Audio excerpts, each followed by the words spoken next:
Yo, what's going on, guys? We are back for another video, this time a JJK chapter review, chapter 225, and this is a big one. So we basically get maybe a decisive blow from Sukuna. I'm not really sure, but we get lots of really cool panels this chapter. So we basically start off with our entire allied group, all of our sorcerers, we're together watching the fight on these like big pillar of screens. And I'm just guessing we're using Mei's ability. She was literally talking about like using it to make money and showing the fight. So yeah, they're watching, they're chilling, and they're talking about basically Sukuna and Gojo and how the fight's gonna go down. Regular exposition dump, but done in sort of a tasteful way. This is mostly just a bunch of people hyping up Gojo and Sukuna. I mean, that's pretty much it. I mean, we're getting ready for one of the biggest fights in the story. Of course, they're gonna hype them up. But we start off by saying, you know, Gojo's Limitless allows him to be completely untouchable, basically. But they say Sukuna is using domain amplification, so he is able to break through that Limitless. And we have Choso, who's like, domain amplification. That's sort of similar to, you know, something I know about. But we get to see these like really cool panels, and it's throughout this entire chapter of like 3 characters at a time being shown. You know, the panel is where the whole page actually is cut up into 3 spots, and you basically get to see what one person's saying, the next person's saying, the next person's saying. It's just like a huge conversation amongst all these sorcerers.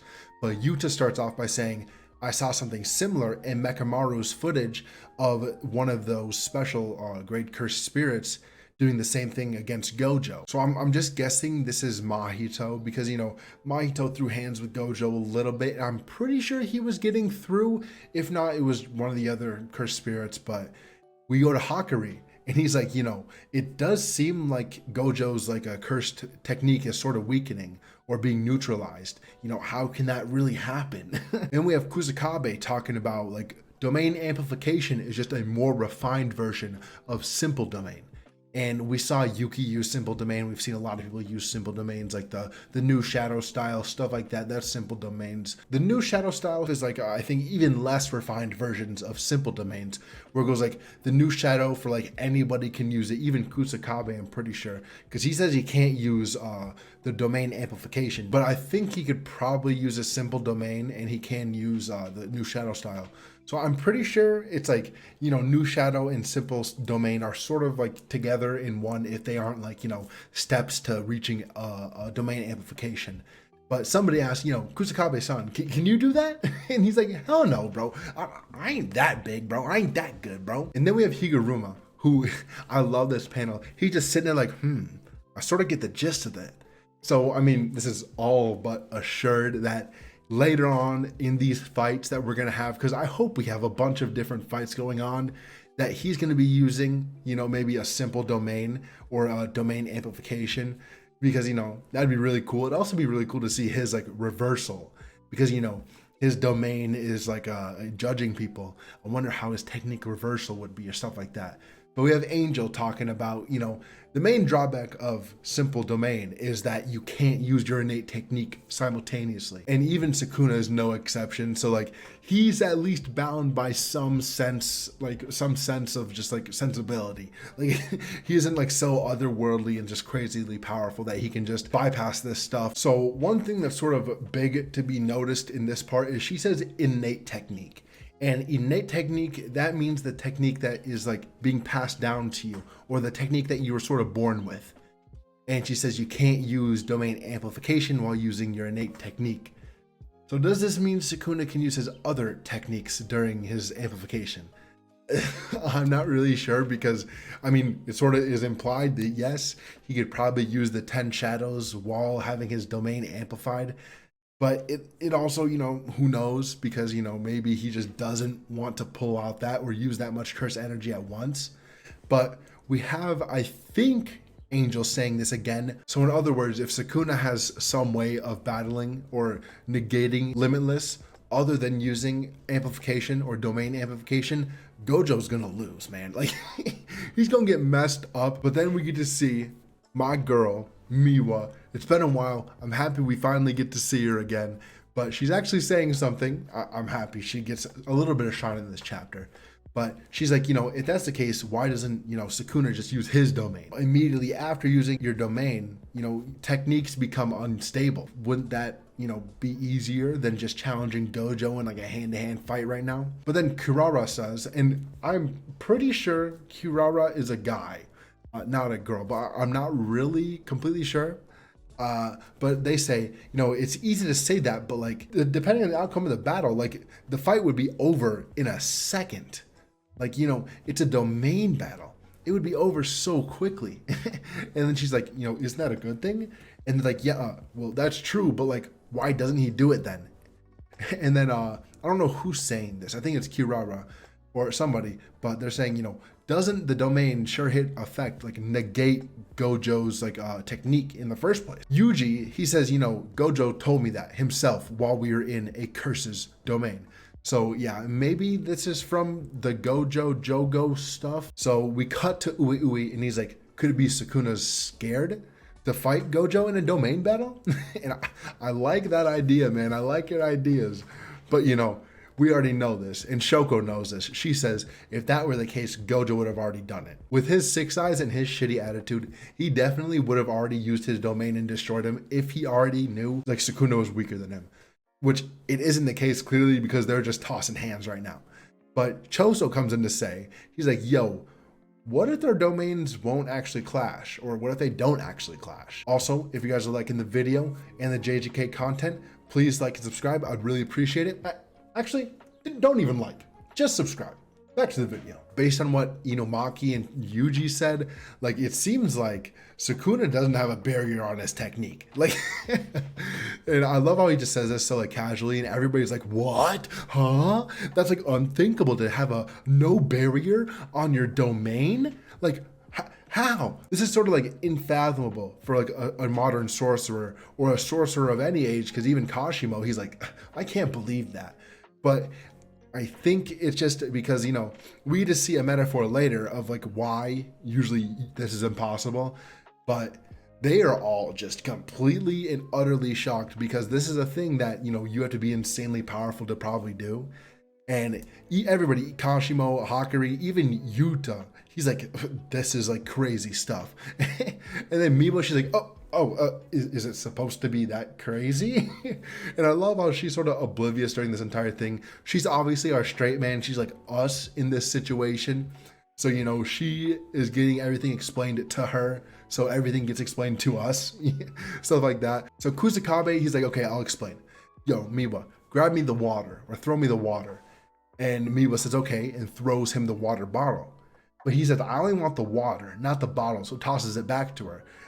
And the best part is she's like, okay, opens the bottle and pours the water on Kusakabe's face. And he gets pissed, obviously, because that's not what he meant. But Mei, she's like, expanding a domain without a barrier is just like that. Just like pouring water into like nothing, because there's no place for it to like hold itself. And we get to really like really conceptual stuff, here, because like with no container can water accumulate? Can you paint on empty air without a canvas? Stuff like this where like, no, but maybe I'm not sure. Like no stem, leaves, or roots can a flower bloom? No, I'm not sure. Like at least we get Maki to explain it like really simply. So it's like having software with no hardware. It's really just impossible. And like obviously this is a lot easier for most people to understand nowadays because it's like having Google Chrome without having like a computer at all or like a phone, anything to access the internet. It's like, yeah, it's like having Google Chrome without even being able to access the internet. It's like, how can you possibly have something that needs the internet to run without having the internet? Stuff like that. It's like Sukuna and Kenjaku, they're able to watch YouTube, they're able to stream on Twitch, they're able to do everything, but they don't even have Wi-Fi and all that stuff, It's like they're able to make the impossible possible in ways that we're not really sure how. And obviously in Sukuna's case, it's probably because he knows curse energy so well. He's the king of curses, man. It's said that he's like, he understands curse energy more than anybody else in this world. So yeah, it's interesting. We get to see some really just like conceptual ideas for this stuff. But Maki goes on to say, she's like, But Megumi's incomplete domain had no barrier either. So like, what about that? And Kusakabe's like, yeah, I remember hearing about that when you guys were getting promoted. But still, he needs like a building or like something to create a barrier. He needs like a pseudo barrier or something from it. And, you know, that's just completely different from like what's going on here because, you know, unleashing your just basically what Sukuna would be doing is just his curse energy is just emitting 360 degrees basically outwards, and he has nothing to contain it, but he's still able to push it out, like continuously push it out. And I think that's just like, he has like an insane amount of curse energy, so he's able to just like, I guess, push it out, keep pushing it out at all times. But like, it's really interesting stuff. But Choso, he chimes in, he's like, but Noritoshi Kamo, I mean Kenjaku, because, you know, his dad is Noritoshi Kamo, his creator, so he knows them by Kamo. But, you know, that's not his name right now, or was his name. You know, his name was originally Kenjaku, so we're just going to call him that to make everything easy. But he's like, Kenjaku could pull that off. He had a domain with no barrier. Like, he did it. But we had a plan with Yuki, and she was going to go in there, use her simple domain, counter Kenjaku's domain expansion, and then Tengen from the outside would dismantle it, break it down, so that, you know, the barrier would come down. That was before that they saw that Kenjaku has no barrier on his domain, so that wouldn't work, obviously. But he says the simple domain, it was just torn to shreds. Yuki was destroyed in that case. And like, if she had expanded her own domain and then he gets cut off, Mei, she's like, oh, it wouldn't have been a true domain battle if that was the case. You need to take in account whose domain is on the outside. And this is like, obviously, this is stuff we've already talked about with Yuki. She was talking about this anyway. She's like, I can't, you know, activate my domain first because he'll be able to like break it or something like that. But she says, you know, perhaps if she had expanded her own domain instead of using her simple domain, maybe it would have been a more of a struggle for that sure hit effect. And then Miwa, she's like, what exactly would clash? Like, there's nothing to clash but sure hit effects. Like, you know, how does that work? And they're like, well, we don't really know, to be honest. But they're like, given the fact that, you know, a sure hit effect is imbued to the barriers, it has to come in contact with another barrier to clash, I guess. Because like, domain clashes are like different than just, you know, using your domain. Because like, a domain clash is like a sorcerer's ability to like, you know, put his domain over somebody else's and like encapsulate theirs with his own and sort of like, you know, overwhelm their power with their own. I think that's what a domain clash is. So that, yeah, they're like a sure hit effect. It needs to hit a barrier to come in contact and actually work and clash. But somebody's like, yo, you guys are making this sound like domains are just a given. Like they're just going to be thrown out willy-nilly. Like these things cost a lot of cursed energy. Like, don't you think that they wouldn't just throw those things around like randomly because, you know, they have reserves of cursed energy, but it's not infinite, which, I mean, that can be said for Gojo, but we have Maki saying fish flakes, and everybody's like, you're right, man. You're right, man. Just like Inumaki said, bro, there's no end to Gojo's curse energy. And I love Inumaki, man. This dude, he's just like, fish flakes. Like, what does he have to say more than that? And everybody's like, you're right, man. You're right. We agree. But the dude with the mask, I forget his name, but he's like, that's only because Gojo's curse energy, like he's so efficient with it. He literally uses less than he makes, like just by sitting around doing nothing.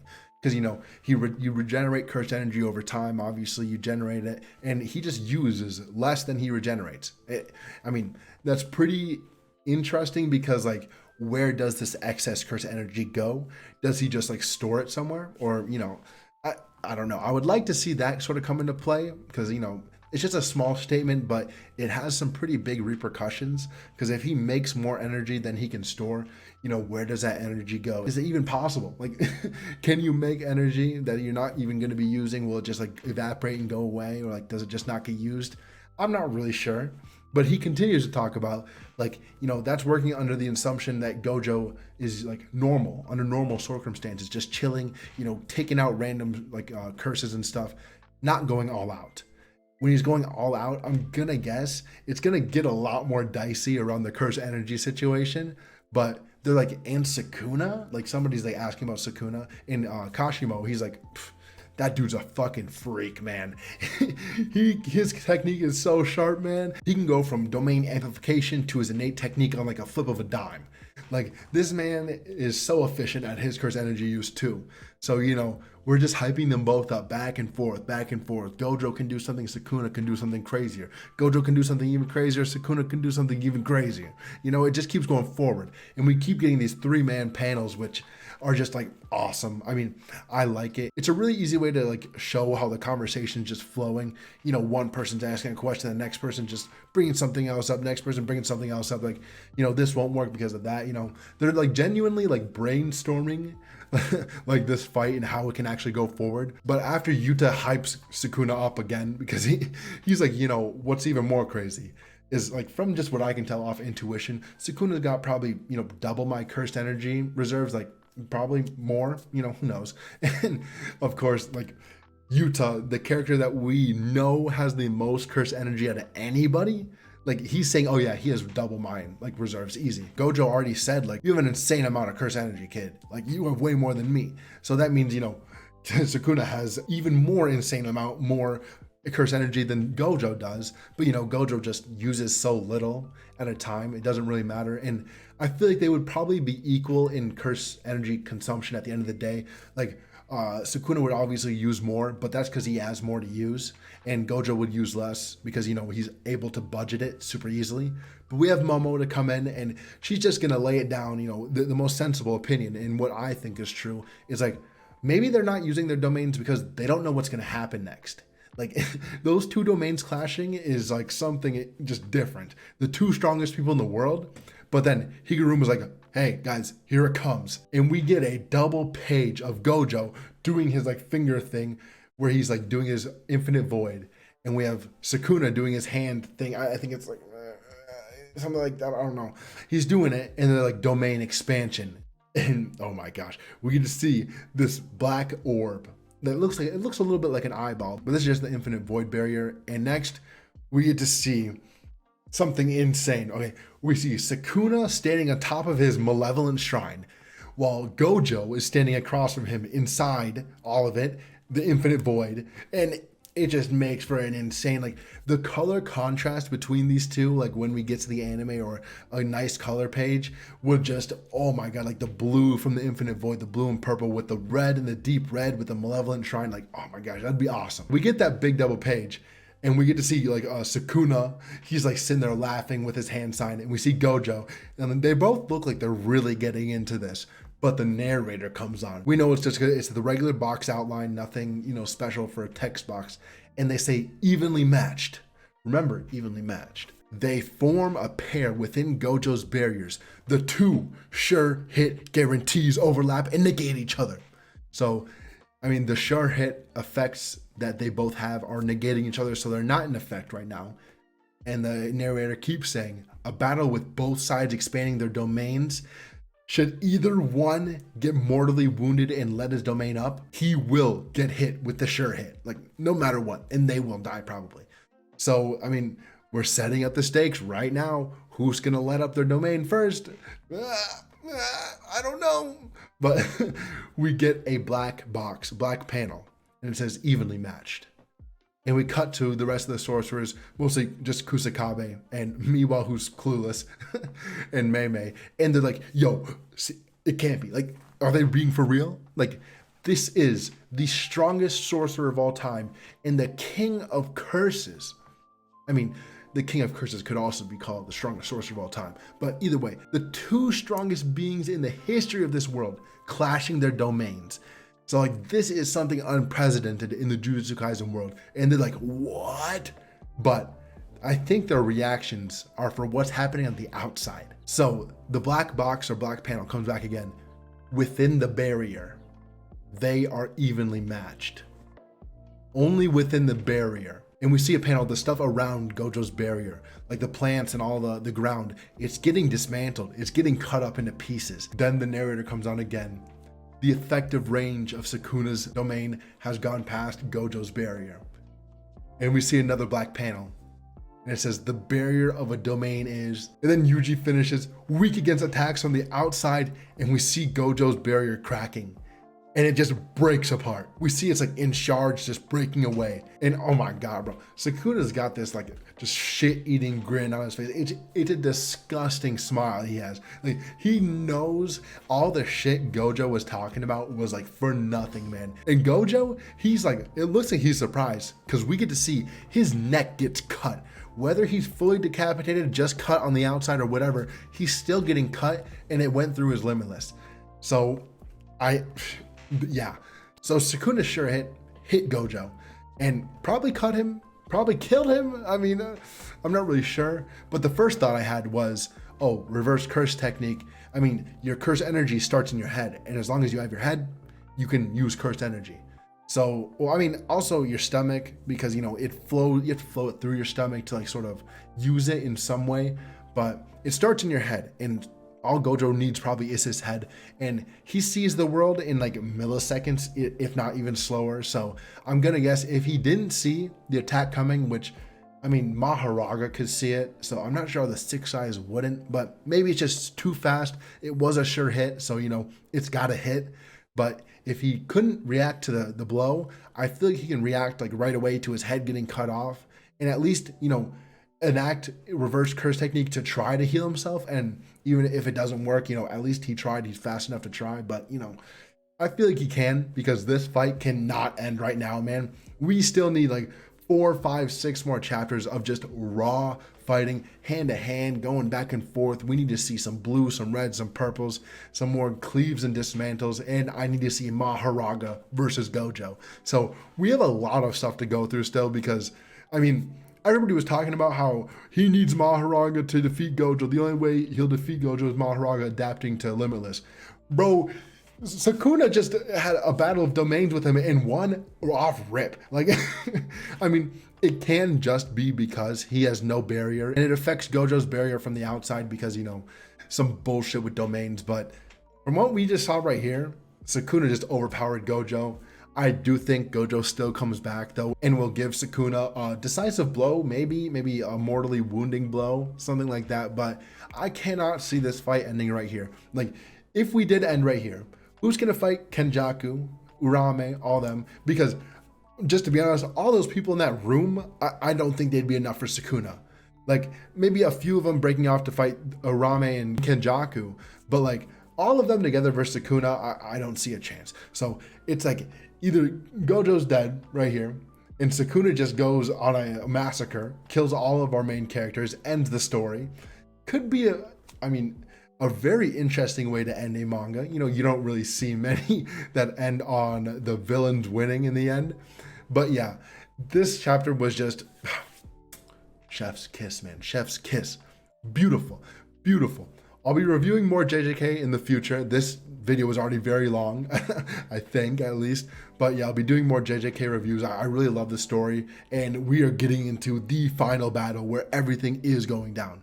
So please let me know what you guys thought about the video, and if you want more JJK content, just please subscribe. I'll keep making videos, man. But thank you for watching. I appreciate it, and peace.